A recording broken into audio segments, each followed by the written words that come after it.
ಗುರುವಂದನೆ. ಗುರುರ್ಬ್ರಹ್ಮ ಗುರುರ್ವಿಷ್ಣು ಗುರುರ್ದೇವೋ ಮಹೇಶ್ವರಃ ಗುರು ಸಾಕ್ಷಾತ್ ಪರಬ್ರಹ್ಮ ತಸ್ಮೈ ಶ್ರೀ ಗುರುವೇ ನಮಃ. ತಸ್ಮೈ ಶ್ರೀ ಗುರುವೇ ನಮಃ. ರೇಖಿ ಮಾತೆಗೆ ಧನ್ಯವಾದಗಳು. ಬ್ರಹ್ಮ ವಿಷ್ಣು ಮಹೇಶ್ವರಿಗೆ ಧನ್ಯವಾದಗಳು. ನವ ದುರ್ಗೆಯರಿಗೆ ಧನ್ಯವಾದಗಳು. ಎಲ್ಲ ಗುರುಗಳಿಗೆ, ಸದ್ಗುರುಗಳಿಗೆ, ಋಷಿ ಮುನಿಗಳಿಗೆ, ಸಾಧು ಸಂತರಿಗೆ, ಬ್ರಹ್ಮಾಂಡದಲ್ಲಿರುವಂತಹ ದಿವ್ಯ ಶಕ್ತಿಗಳಿಗೆ ಹಾಗೂ ನಮ್ಮ ಜೊತೆಯಲ್ಲಿರುವಂತಹ ದಿವ್ಯ ಶಕ್ತಿಗಳಿಗೆ ಧನ್ಯವಾದಗಳು. ಅವರ ಆಶೀರ್ವಾದ, ಕರುಣೆ, ಕೃಪೆ ಸದಾ ಯಾವಾಗಲೂ ನಮ್ಮೆಲ್ಲರ ಜೊತೆ ಹೀಗೆ ಇರ್ಲಿ ಅಂತೇಳಿ ನಾವು ಪ್ರಾರ್ಥನೆಯನ್ನ ಮಾಡ್ಕೊಳ್ಳೋಣ.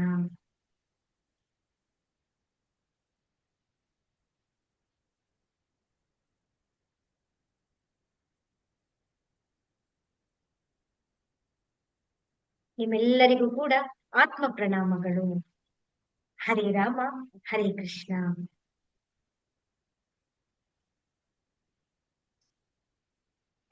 ಇಷ್ಟು ದಿನಗಳ ಕಾಲ ನಾವು ನಿರಂತರವಾಗಿ ರೇಖಿ ಲೆವೆಲ್ 1 ಮತ್ತು 2 ಎಲ್ಲ ವಿಷಯಗಳನ್ನು ನಾವು ಒಂದೊಂದೇ ಹಂತವಾಗಿ ಕಲ್ತ್ಕೊಳ್ತಾ ಬಂದಿದ್ದೀವಿ. ಇದರಲ್ಲಿ ಯಾರಿಗಾದ್ರೂ ಏನಾದ್ರು ಡೌಟ್ಸ್ ಗಳಿದೆಯಾ? ಇವತ್ತು ನಿಮ್ಗೆ ಯಾವ್ದಾರ ಡೌಟ್ಸ್ ಗಳಿತ್ತು ಅಂತ ಹೇಳಿದ್ರೆ ಆ ಎಲ್ಲ ಡೌಟ್ಸ್ ಗಳನ್ನ ನೀವು ಇವತ್ತು ಕ್ಲಿಯರ್ ಮಾಡ್ಕೊಳ್ಬೇಕು.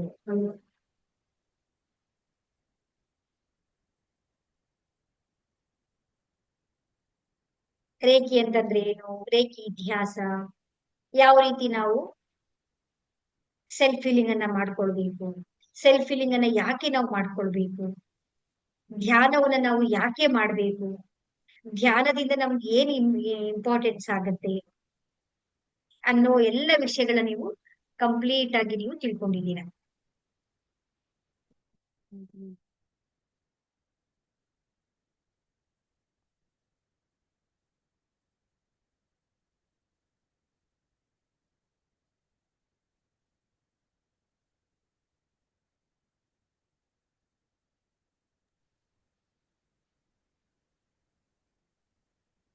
ರೂಪಾ ಅವರು ನಿನ್ನೆ ನೀವು ಕ್ಲಾಸ್ ಅಟೆಂಡ್ ಮಾಡಕ್ ಆಗಿಲ್ಲ ಅನ್ಕೊಂತೇನೆ. ಸೊ ವಿಡಿಯೋ ಕಳಿಸಿದೀನಿ ಇವಾಗ ನಾನು.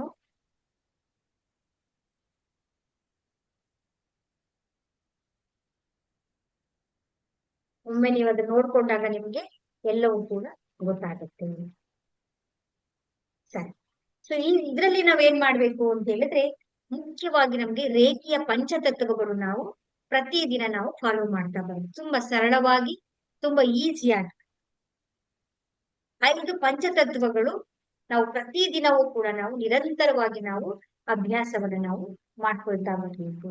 ಯಾಕೆ ಅಂತ ಹೇಳಿದ್ರೆ ನಮ್ಮ ಚಕ್ರಗಳಲ್ಲಿ ನಾವು ಸಿಕ್ಕಾಕೊಳ್ಬಾರ್ದು.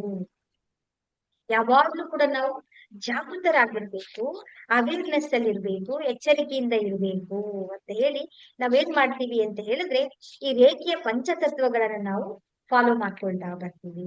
ತುಂಬಾ ಈಸಿಯಾಗಿರುತ್ತೆ. ಅದೇನ್ ಮಾಡ್ಬೇಕು ನಾವು ಅಂತ ಹೇಳಿದ್ರೆ ಸಿಂಪಲ್ ಆಗಿ ಈ ಒಂದು ದಿನ ನಾನು ಕೋಪ ಮಾಡುವುದಿಲ್ಲ. ನೋಡಿ, ಇದು ಮೊದಲನೆಯ ರೇಖೆಯ ಪಂಚತತ್ವಗಳಲ್ಲಿ ಮೊದಲನೇ ನಿಯಮ ಇದು. ಅಂತ ಹೇಳಿದ್ರೆ ಏನು, ಕೋಪ ಮಾಡ್ಕೊಳ್ಳಲ್ಲ ಅಂತ. ನಾವು ಕೋಪವನ್ನ ಮಾಡ್ಕೊಂಡಾಗ ಏನಾಗುತ್ತೆ ಹೇಳಿ? ಎರಡನೇ ಚಕ್ರ ಇನ್ಫ್ಲುಯೆನ್ಸ್ ಮಾಡ್ತಾ ಇದೆ ಕೋಪ. ಕೋಪ ಹೌದಲ್ವಾ ನಮ್ಗೆ? ಹೌದಾ ಅಲ್ವಾ? ಅಲ್ಲಿ ನಾವು ಸಿಕ್ಕಾಕೊಂಡಿದೀವಿ. ಸೊ ಕೋಪ ಬಂದಾಗ ಏನಾಗುತ್ತೆ ನಮ್ಗೆ? ತಾಳ್ಮೆ ಕಳ್ಕೊಳ್ತೀವಿ. ಹೌದಲ್ವಾ? ಸ್ವೀಕಾರ ಮಾಡಲ್ಲ, ನಮ್ಮೊಳಗಡೆ ಕರುಣೆ ಇರಲ್ಲ, ಕ್ಷಮೆ ಇರಲ್ಲ ನೋಡಿ. ನಮ್ಮ ಬಾಡಿಗೆ ಏನಾಗುತ್ತೆ? ಆಟೋಮ್ಯಾಟಿಕ್ ನಮ್ಮ ಬ್ರೀತಿಂಗ್ ಆಗಿರ್ಬೋದು, ನಮ್ಮ ಹಾರ್ಟ್ ಆಗಿರ್ಬೋದು, ನಮ್ಮ ಸ್ಟಮಕ್ ಆಗಿರ್ಬೋದು, ಎಲ್ಲವೂ ಕೂಡ ಏನಾಗುತ್ತೆ? ಟೈಟ್ ಆದಂಗ ಆಗತ್ತೆ. ಹೌದಲ್ವಾ? ನಮ್ ಸಮಯ ನೋಡಿ ನಮ್ಮ ಮನಸ್ಸು ಏನಾಯ್ತು? ತಾಳ್ಮೆಯನ್ನ ಕಳ್ಕೊಳ್ಳುತ್ತೆ. ಅಲ್ಲಿರುವ ಸತ್ಯವನ್ನ, ಇರುವಂತದ ಸಿಚುವೇಶನ್ ನಾವು ಅರ್ಥ ಮಾಡ್ಕೊಳ್ಳೋದಿಕ್ ಆಗೋದಿಲ್ಲ. ಸೊ ಇದು ಒಂದೇ ದಿನದಲ್ಲಿ ಅಭ್ಯಾಸ ಆಗ್ಬಿಡುತ್ತೆ ನಮಗೆ? ಹೌದಾ ಹೇಳಿ? ಇಲ್ಲ, ಇದು ನಿರಂತರ ಪಯಣ. ಸಿಚುವೇಶನ್ಸ್ ಗಳು ಬರೋದೇ ಅದಕ್ಕೋಸ್ಕರ. ನೀವು ಅರ್ಥ ಮಾಡ್ಕೊಳ್ಬೇಕು, ನಿಮ್ಗೊಂದು ಸಿಚುವೇಶನ್ ಬಂದಿದೆ ಅಂದ್ರೆ ಯು ಆರ್ ಬ್ಲೆಸ್ಡ್ ಅಂತ. ಯಾಕೆ ಹೇಳಿ? ಆ ಪರಿಸ್ಥಿತಿ ಬಂದ್ರೆ ತಾನೇ ನಿಮ್ ಒಳಗಡೆ ಏನ್ ಆತ್ಮಜ್ಞಾನ ಇದೆ, ನೀವ್ ಯಾವ ರೀತಿ ರಿಯಾಕ್ಟ್ ಮಾಡ್ತಿದ್ದೀರಾ ಅನ್ನೋದು ಗೊತ್ತಾಗತ್ತೆ ನಿಮಗೆ. ಆ ಪರಿಸ್ಥಿತಿಗಳೇ ಬಂದಿಲ್ಲ ಅಂತ ಹೇಳಿದ್ರೆ ನೋಡಿ, ಇವಾಗ ನೀವ್ ಹೇಳ್ತೀರಾ ಪರಿಸ್ಥಿತಿಗಳಿಗೆ, ವ್ಯಕ್ತಿಗಳಿಗೆ, ಪ್ರತಿಯೊಬ್ಬರಿಗೂ ನಾವು ಥ್ಯಾಂಕ್ಸ್ ಹೇಳ್ಬೇಕಾಗಿದೆ ಇವತ್ತು. ಅಂದ್ರೆ ನಮ್ಮನ್ನ ನಾವು ಪರೀಕ್ಷೆ ಮಾಡ್ಕೊಳ್ತೀವಿ ಅಂತ ಸಂದರ್ಭದಲ್ಲೂ ಕೂಡ ನಾವ್ ಏನ್ ಮಾಡ್ಬೇಕು? ತಾಳ್ಮೆನ ತಗೊಳ್ಬೇಕು. ಎಷ್ಟು ಮಾಡಕ್ಕಾಗುತ್ತೋ ಅಷ್ಟು ತಾಳ್ಮೆನ ತಗೊಳ್ಬೇಕು. ಬಟ್ ನಮ್ಮ ಗಡಿಯನ್ನ ಮೀರಿದಾಗ ನಾವು ಅವ್ರಿಗೆ ಏನ್ ಮಾಡ್ಬೇಕು? ಒಂದಾಗಿ ಎಚ್ಚರಿಕೆ ಅಂತೂ ಕೊಡ್ಲೇಬೇಕಾಗುತ್ತೆ ನಾವು. ಹೌದಲ್ವಾ? ಹಾಗಂತ ನಾನು ಧ್ಯಾನ ಮಾಡ್ತಾ ಇದ್ದೀನಿ ಅಂತ ಒಂದು ಲಿಮಿಟೇಷನ್, ಒಂದು ಗೆರೆ ಇದೆ. ಲಕ್ಷ್ಮಣ ರೇಖೆ ಅಂತ ಇರುತ್ತೆ ನೋಡಿ. ಆ ಲಕ್ಷ್ಮಣ ರೇಖೆನ ದಾಟಿದ್ರೆ ಸೀತೆ ದಾಟಿದ್ದಕ್ಕೆ ರಾವಣ ಅವಳನ್ನ ಎತ್ಕೊಂಡು ಹೋಗಿದ್ದು. ಇಷ್ಟೆಲ್ಲ ಪ್ರಾಬ್ಲಮ್ಗಳು ಬಂದಿದ್ದು ಅಲ್ವಾ? ಸೊ ಹಾಗಾಗಿ ನಾವ್ ಏನ್ ಮಾಡ್ಬೇಕು ಅಂದ್ರೆ, ಇವತ್ತು ಒಂದು ದಿನ ನಾನು ಕೋಪ ಮಾಡ್ಕೊಳ್ಳೋದಿಲ್ಲ ಅಂತ ಹೇಳಿ ನಾವು ನಾವು ಪ್ರತಿ ದಿನವನ್ನ ನಾವ್ ಅದನ್ನ ನೋಡ್ತಾ ಬರ್ಬೇಕು. ಹೇಗೆ? ಒಂದೇ ದಿನದಲ್ಲಿ ಆಗಲ್ಲ. ಇವತ್ತು 90 ಸಲ ಬರುತ್ತೆ. ನೀವು ಸ್ವಲ್ಪ ಜಾಗೃತರಾಗಿ ಅವೇರ್ನೆಸ್ ಇಂದ ನೀವು ನೋಡಕ್ಕೆ ಪ್ರಾರಂಭ ಮಾಡಿದಾಗ ಒಂದು 85 ಸಲ ಬರುತ್ತೆ, ಆಮೇಲೆ 80ಕ್ಕೆ ಬರುತ್ತೆ, ಆಮೇಲೆ ನಿಧಾನವಾಗಿ ನಿಧಾನವಾಗಿ ನಿಧಾನವಾಗಿ ಕೋಪನ ನೀವು ನಿಮ್ಮ ಹಿಡಿತದಲ್ಲಿ ಇಟ್ಕೊಳ್ತೀರಾ. ಯಾವ ಸನ್ನಿವೇಶದಲ್ಲಿ ಕೋಪ ಮಾಡ್ಕೊಳ್ಬೇಕು, ಹೇಗೆ ನಾನು ವರ್ತಿಸ್ಬೇಕು ಅನ್ನೋದು ನಿಮ್ಮ ಕೈಯಲ್ಲೇ ಇರುತ್ತೆ. ಇದು ಒಂದು ತತ್ವ ನೋಡಿ. ಅದಕ್ಕೆ ಬೇಸಿಕ್ ಏನ್ ಮಾಡ್ಬೇಕು? ನಾಳೆ ನಾಳಿದ್ದು ಚಿಂತೆ ನಮ್ಗೆ ಬೇಕಿಲ್ಲ. Just for today I will not B angry. ಇವತ್ತೊಂದು ದಿನ ನಾವು ನೋಡೋಣ. ಸೊ ಇವತ್ತು ಮಾತ್ರ, ಈ ಕ್ಷಣ ಮಾತ್ರ ನಮ್ ಕೈಯಲ್ಲಿದೆ. ಆಗಿರೋದು ಇಲ್ಲ, ಆಗೋದು ಇಲ್ಲ. ಎರಡು ನಮ್ ಕಂಟ್ರೋಲ್ ಇದೆಯಾ? ಇಲ್ಲ. ಇವತ್ತು ಮಾತ್ರ ನಾವು ನಮ್ ಕೈಯಲ್ಲಿ ಇರುವಂತದ್ದನ್ನ, ಆ ಜೀವನವನ್ನ, ಆ ಕ್ಷಣವನ್ನ ನಾವು ಅನುಭವಿಸ್ಬೇಕು. ನೆಕ್ಸ್ಟ್ ಸೆಕೆಂಡ್ ಒನ್ ಬರೋದೇನು? ಈ ಒಂದು ದಿನ ನಾನು ಚಿಂತಿಸುವುದಿಲ್ಲ. Just for today I will not be worry. ನಮ್ಗೆ ವರಿ ಬರೋದು ಯಾವ್ದಿಂದ ಹೇಳಿ? ಒಂದು ಹಳೇ ಘಟನೆ, ನಿಮ್ ನೋವು, ದುಃಖ ಆಗೋಗಿದೆ. ಆಗೋಗಿದೆಯಲ್ವಾ? ಅದ್ರಿಂದ ಏನಾದ್ರು ಯೂಸ್ ಇದೆಯಾ? ಇಲ್ಲ. ಒಂದು ಸತ್ಯದಲ್ಲಿ ನಾವು ಅರ್ಥ ಮಾಡ್ಕೊಳ್ಬೇಕು. ನೆಕ್ಸ್ಟ್, ಭವಿಷ್ಯದ ಬಗ್ಗೆ ನಮ್ಗೆ ಟೆನ್ಷನ್ ಬರುತ್ತೆ. ಹೌದಲ್ವಾ? ಮಾಡ್ಬೇಕಿತ್ತು, ಹಾಗ್ ಮಾಡ್ಬೇಕು, ಹೀಗ್ ಮಾಡ್ಬೇಕು, ಹಂಗಿರೋಣ ಹೀಗಿರೋಣ ಅಂತ ಹಾಗಿರೋದು ಯಾವಾಗ? ಈ ದಿನ ನೀವು ಚೆನ್ನಾಗಿ ಕೆಲಸ ಮಾಡಿದ್ರೆ ತಾನೇ ನಿಮ್ಗೆ ಸ್ಯಾಲ್ರಿ ಬರುತ್ತೆ. ಈ ದಿನ ನೀವು ಕೆಲಸ ಮಾಡಿದ್ರೆ ತಾನೇ ನಿಮ್ಗೆ ಹಣ ಬರುತ್ತೆ. ಇವತ್ತು ಹಣ ಬಂದ್ರೆ ತಾನೇ ನಾಳೆ ನೀವು ಚೆನ್ನಾಗಿರ್ತೀರಾ. ಆದ್ರೆ ನಾವೇನ್ ಮಾಡ್ತಾ ಇದೀವಿ? ನಾಳೆ ಚಿಂತೆಯಲ್ಲಿ ಈ ದಿನ ಏನ್ ಬೇಕು ಅದನ್ನ ಯಾವ ಕೆಲ್ಸನೂ ಮಾಡ್ತಾ ಇಲ್ಲ, ಸಿಕ್ಕಾಕೊಂಡಿದೀವಿ.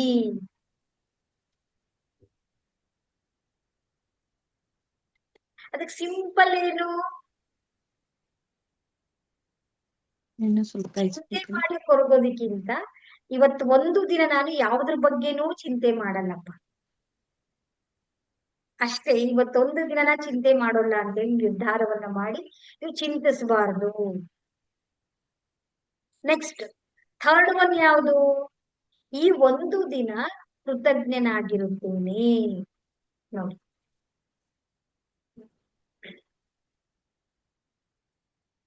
Just for today I will to be grateful for everything. ಮನಸ್ಸು ಏನ್ ಮಾಡುತ್ತೆ ಗೊತ್ತಾ? ಇರೋದ್ರನ್ನ ಬಿಟ್ಬಿಡುತ್ತೆ, ಇಲ್ದೇ ಇರೋದ್ರ ಬಗ್ಗೆ ನಮ್ಮ ಹತ್ರ ಆರೋಗ್ಯ ಇದೆ, ಕೈಕಾಲ್ ಚೆನ್ನಾಗಿದೆ, ಗಟ್ಟಿ ಇದೆ, ನಮ್ ಬುದ್ಧಿ ಇದೆ, ಜ್ಞಾನ ಇದೆ, ದುಡಿಯೋ ಶಕ್ತಿ ಇದೆ. ಆದ್ರೂ ಏನ್ ಮಾಡುತ್ತೆ ಅದು? ನನ್ನ ಹತ್ರ ಇಲ್ಲ, ನನಗದಿಲ್ಲ, ನನಗಿದಿಲ್ಲ. ಹೌದಲ್ಲ? ಇವತ್ತು ಒಂದು ಸಲ ನೀವು ವಯಸ್ಸಿಗೆ ಹೋಗಿ, ಅವ್ರ ಒಂದ್ ಉಸಿರು ತಗೊಳೋದಿಕ್ಕೆ, ಒಂದ್ ಉಸಿರು ಬಿಡೋದಿಕ್ಕೆ ಲಕ್ಷಾಂತರ ರೂಪಾಯಿ ಕೊಟ್ಬಿಟ್ಟು ಅವ್ರ ಐಸಿಯುನಲ್ಲಿದ್ದಾರೆ. ನಾವು ಎಷ್ಟು ಸ್ವತಂತ್ರವಾಗಿ, ಎಷ್ಟು ಸುಲಭವಾಗಿ ನ್ಯಾಚುರಲ್ ಆಗಿ ಉಸಿರಾಡ್ತಾ ಇದೀವಿ. ಈ ಉಸಿರಿಗೆ ನಾವು ಧನ್ಯವಾದ ಹೇಳಿದೀವ ಯಾವತ್ತಾದ್ರೂ? ಇವತ್ತು ನಾವು ನೆಮ್ಮದಿ ಊಟ ಮಾಡ್ತಾ ಇದೀವಿ. ಎಷ್ಟೋ ಜನ ಊಟನೇ ಇಲ್ಲ. ಈಗ ನೋಡಿ, ಈಗ ನೋಡಿ ಕೇರಳ, ನಿನ್ನೆ ಮೊನ್ನೆ ನೀವು ಕೇರಳದಲ್ಲೆಲ್ಲ ನ್ಯೂಸ್ ನೋಡಿರ್ಬೋದು. ಮಳೆ ಬಂದು ಎಷ್ಟು ತೊಂದರೆಗಳನ್ನ ಅನುಭವಿಸ್ತಾ ಇದಾರೆ. ಬಟ್ ನಾವ್ ಎಷ್ಟು ಸೇಫ್ ಆಗಿದ್ದೀವಿ? ಆ ಪರಮಾತ್ಮ ನಮ್ ಜೊತೆ ಎಷ್ಟು ನಮ್ಮನ್ನ ಕಾಪಾಡ್ತಾ ಇದ್ದಾನೆ. ನಾವ್ ಇದಕ್ ಥ್ಯಾಂಕ್ಸ್ ಹೇಳ್ತಾ ಇದೀವಾ? ಎಷ್ಟೋ ಜನಕ್ಕೆ ಮನೆನೇ ಇಲ್ಲ, ಪರಿವಾರನೇ ಇಲ್ಲ, ಮಕ್ಕಳೇ ಇಲ್ಲ, ಎಷ್ಟೊಂದು ಸಮಸ್ಯೆಗಳಿದೆ ಅಲ್ವಾ? ಆದ್ರೆ ಪರಮಾತ್ಮ ನಮ್ಗೆ ಇವತ್ತು ಊಟ ಕೊಟ್ಟಿದ್ದಾನೆ, ಮನೆ ಇದೆ, ಶಕ್ತಿ ಇದೆ, ಇಷ್ಟೆಲ್ಲ ಕೊಟ್ಟಿದ್ದಾನೆ ಅಲ್ವಾ? ಒಂದು ದಿನ ನಾವು ಥ್ಯಾಂಕ್ಸ್ ಹೇಳ್ತಾ ಇದೀವಿ ಅದಕ್ಕೆ? ನಾವು ಅದನ್ನ ಮರ್ತೇ ಬಿಟ್ಟಿದೀವಿ. ನಾವು ಸ್ಟಾರ್ಟ್ ಮಾಡಿ. ನಿಮ್ ಹತ್ರ ಏನೇನ್ ಇದೆ ಅದಕ್ಕೆಲ್ಲ ನಿಮ್ಗೆ ಯಾವ್ದಕ್ ನಿಮ್ಗೆ ಥ್ಯಾಂಕ್ಸ್ ಹೇಳ್ಬೇಕು ಅನ್ಸುತ್ತೋ ನೀವು ಥ್ಯಾಂಕ್ಸ್ ಹೇಳ್ತಾ ಬನ್ನಿ. ನೋಡಿ, ನೀವು ಇದನ್ನ ಪ್ರಾಕ್ಟಿಕಲ್ ಆಗಿ ನೀವು ಮಾಡ್ಬೇಕು. ನೀವು ಎಷ್ಟು ಆ ದಿನ ಸಂತೋಷವಾಗಿರುತ್ತೆ ಅಂತ ಹೇಳಿದ್ರೆ ಅಷ್ಟು ಅದ್ಭುತ ಅಂತ ಅನ್ಸುತ್ತೆ. ಹೊಸ ಪ್ರಪಂಚಕ್ಕೆ ನಾನು ಬಂದಿದ್ದೀನಾ ಅಂತ ಅನ್ಸುತ್ತೆ ನಿಮಗೆ. ಫೋರ್ತ್ ಜಸ್ಟ್ ಈ ಒಂದು ದಿನ ನನ್ನ ಕೆಲಸವನ್ನ ನಾನು ಪ್ರಾಮಾಣಿಕವಾಗಿ ಮಾಡ್ತೇನೆ.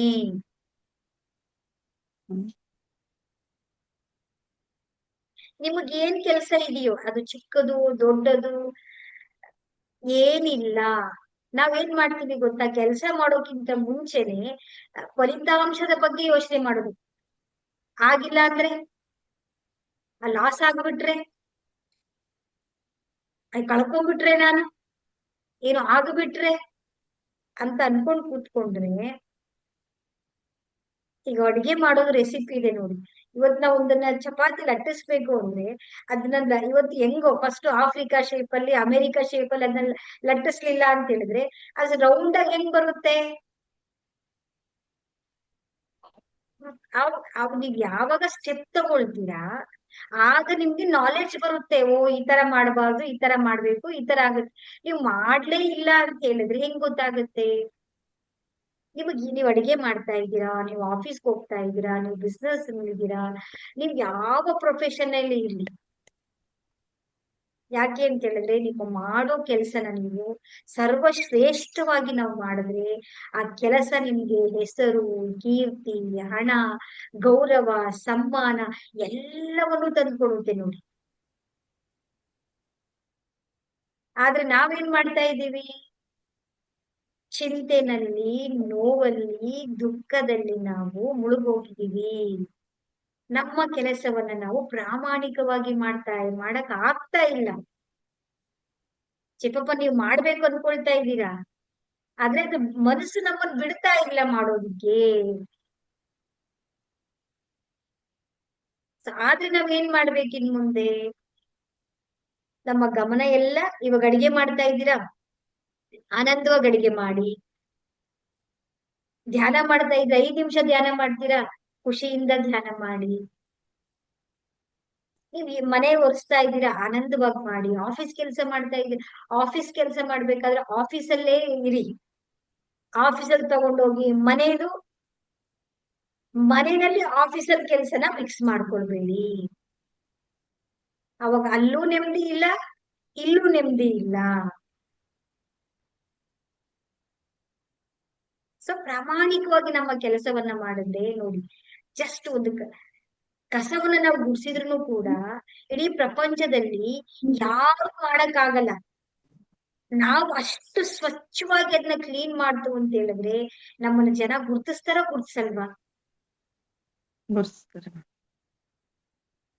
ಆ ಕೆಲಸ ನಮ್ಮನ್ನ ಗೌರವ ತಂದ್ಕೊಡುತ್ತೋ, ನಮ್ಗೆ ಬೇರೆ ಅವಕಾಶಗಳನ್ನ ತಂದ್ಕೊಡಲ್ವಾ, ಹಣ ತಂದ್ಕೊಡಲ್ವಾ, ಸಮ್ಮಾನ ತಂದ್ಕೊಡಲ್ವಾ ನಮಗೆ?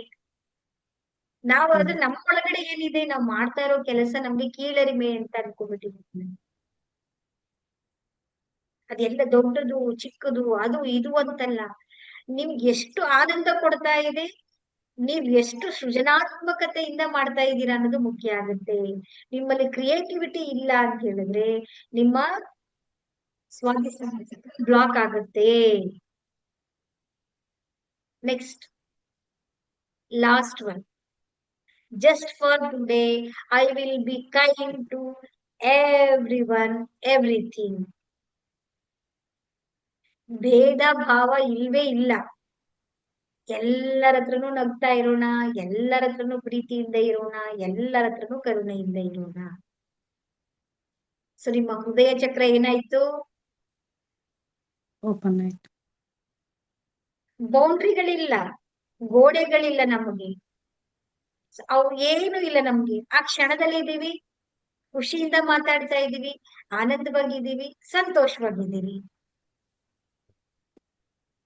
ಅಲ್ಲಿ ನಿಮ್ಗೆ ಮಾತಾಡ್ಸಕ್ ಆಗಲ್ಲ, ನಿಮ್ಗೆ ಕೋಪ ಬರ್ತಾ ಇದೆ, ದ್ವೇಷ ಬರ್ತಾ ಇದೆ ಅಂದ್ರೆ ನೀವು ಅರ್ಥ ಮಾಡ್ಕೊಳ್ಬೇಕು, ನಾನು ಹೃದಯ ಚಕ್ರದಲ್ಲಿ ನಾನು ಬ್ಲಾಕ್ ಆಗಿದ್ದೀನಿ ಅಂತ.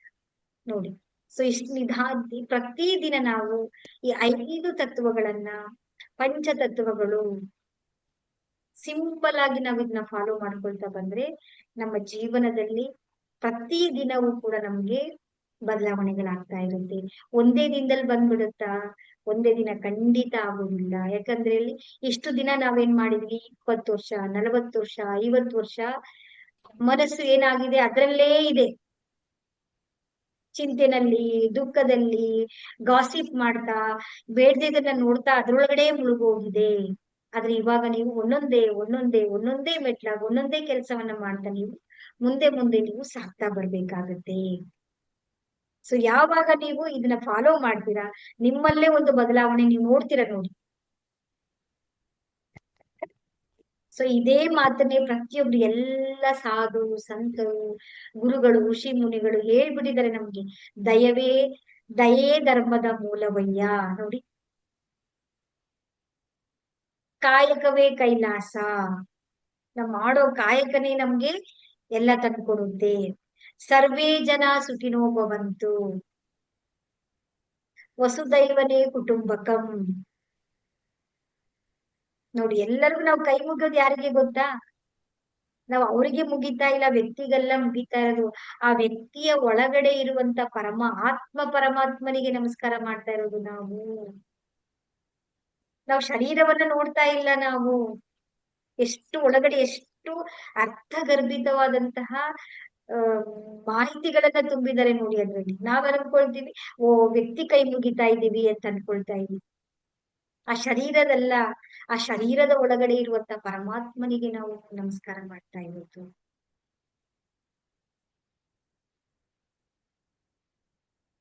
ಪ್ರತಿದಿನ ನಾವು ಅದ್ರೊಳಗಡೆ ಇದ್ದಾಗ ನಮ್ಮ ಯಾವ ಚಕ್ರಗಳು ಕೂಡ ಬ್ಲಾಕೇಜಸ್ ಆಗಲ್ಲ. ಆದ್ರೆ ನಾವು ಕೆಳಗಡೆನ ಚಕ್ರದಲ್ಲೇ ಜೀವಿಸ್ತಾ ಇದೀವಿ. ಒಂದೊಂದೇ ಹಂತವಾಗಿ ನಾವು ಮೇಲೆ ಬರ್ತಾ ಇರುತ್ತೆ. ಸೊ ಹಾಗಾಗಿ ಇದು ಇಂಪಾರ್ಟೆಂಟ್ ಆಗಿರುವಂತದ್ದು. ಈ ಪಂಚತತ್ವಗಳನ್ನು ಫಾಲೋ ಮಾಡ್ಕೊಳ್ತಾ ಬನ್ನಿ. ಹಾಗೆ ಆಹಾರದಲ್ಲಿ ಫಾಲೋ ಮಾಡಿ, ಹವ್ಯಾಸಗಳನ್ನ ಬದಲಾವಣೆ ಮಾಡ್ಕೊಳ್ಳಿ, ಮತ್ತೆ ಮೌನವಾಗಿರಿ. ಎಷ್ಟು ನಿಮ್ಮ ಮಾತಿನಲ್ಲಿ ತೂಕ ಇರ್ಲಿ. ಎಲ್ಲ ನಾವು ಕೋಪ ಮಾಡ್ಕೊಳಕ್ಕೇನೆ ಹುಟ್ಟಿರೋದಾ? ಮಕ್ಕಳಿಗೆ ಹೊಡೆಯೋಕೆ ನಾವು ಹುಟ್ಟಿರೋದಾ? ನೋಡಿ, ಈ ಹೃದಯ ಇರೋದು ಏನಕ್ಕೆ? ಈ ಹೃದಯದಲ್ಲಿ ಯಾರಿರ್ಬೇಕು?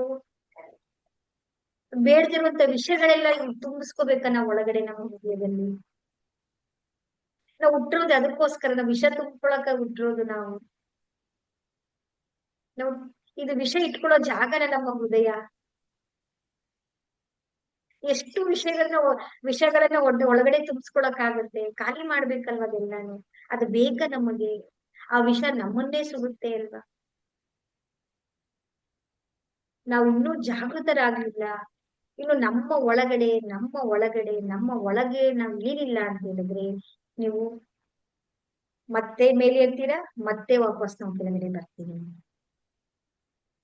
ಸೊ ಹಾಗಾಗಿ ಮೌನವಾಗಿರಿ. ಆಹಾರವನ್ನ ಎಚ್ಚರಿಕೆಯಿಂದ ತಗೊಳ್ಳಿ. ಎಲ್ಲ ತರಕಾರಿಗಳನ್ನ, ಹಸಿ ತರಕಾರಿಗಳು, ಬೇಯಿಸಿರುವಂತದನ್ನ ತಗೊಳ್ಳಿ. ನಾನ್ ವೆಜ್ ಅನ್ನ ತಿನ್ಬೇಡಿ. ನಾನ್ ವೆಜ್ ರಿಲೇಟೆಡ್ ಆಗಿರೋ ಯಾವ ಪದಾರ್ಥಗಳನ್ನು ಕೂಡ ತಿನ್ಬೇಡಿ. ನಿಮ್ಮ ಮನೆಯ ಎನರ್ಜಿ ಚೆನ್ನಾಗಿರುತ್ತೆ ಅವಾಗ. ಬೇರೆಯವ್ರು ತಿನ್ನೋರು ತಿಂತಾ ಇರ್ಲಿ, ಒಂದು ಸತ್ಯ ಗೊತ್ತಾಗಿದೆ ಅಲ್ವಾ, ಬೇರೆಯವ್ರಿಗೆ ಯಾರಿಗೂ ನಾವು ತೊಂದರೆ ಕೊಡಬಾರ್ದು. ಅವರವರ ಯಾತ್ರೆ ಅವ್ರವ್ರು ಮಾಡ್ತಾ ಇರ್ಲಿ, ನಮಗ್ ಬೇಕನ್ಸಿದೆ ಅಲ್ವಾ, ಅವ್ರಿಗೆ ಬೇಕಾಗಿಲ್ಲ ಅಂತ ಅನ್ಸಿಲ್ವಲ್ಲ. ಬಲವಂತ ಮಾಡುವುದರಿಂದ ಯಾರಿಗೂ ನಾವು ಅದನ್ನ ಅದ್ರ ಮೇಲೆ ಪ್ರೀತಿ ಬರೋಲ್ಲ, ಇನ್ನು ಮಾಡಬಾರ್ದು ಅಂತ ಅನ್ಸುತ್ತೆ ವಿನಃ ಮಾಡ್ಬೇಕು ಅಂತ ಅನ್ಸೋದಿಲ್ಲ. ಸೊ ಹಾಗಾಗಿ ನಿಮ್ಗೆ ಏನ್ ಬೇಕು ಅದನ್ನ ನೀವು ಮಾಡ್ಕೊಳ್ಳಿ, ಅವ್ರಿಗೆ ಏನ್ ಬೇಕು ಅದನ್ನ ಮಾಡಕ್ಕೆ ಸ್ವತಂತ್ರವನ್ನ ಬಿಡೋಣ. ನಿಧಾನವಾಗಿ ಒಂದೊಂದೇ ಹಂತವಾಗಿ ಪರಿವರ್ತನೆಗಳು, ಬದಲಾವಣೆಗಳು ಆಗ್ತಾ ಬರುತ್ತೆ. ಸೊ ನಿಮ್ಮೆಲ್ಲರಿಗೂ ಕೂಡ ಒಳ್ಳೇದಾಗ್ಲಿ. ನಾಳೆಗೆ ಶಕ್ತಿಪಾತ್ ಇರುತ್ತೆ, ಹಾಗೆ ಎಲ್ಲರೂ ಕೂಡ ನಾಳೆ ಭಾಗವಹಿಸೋಣ.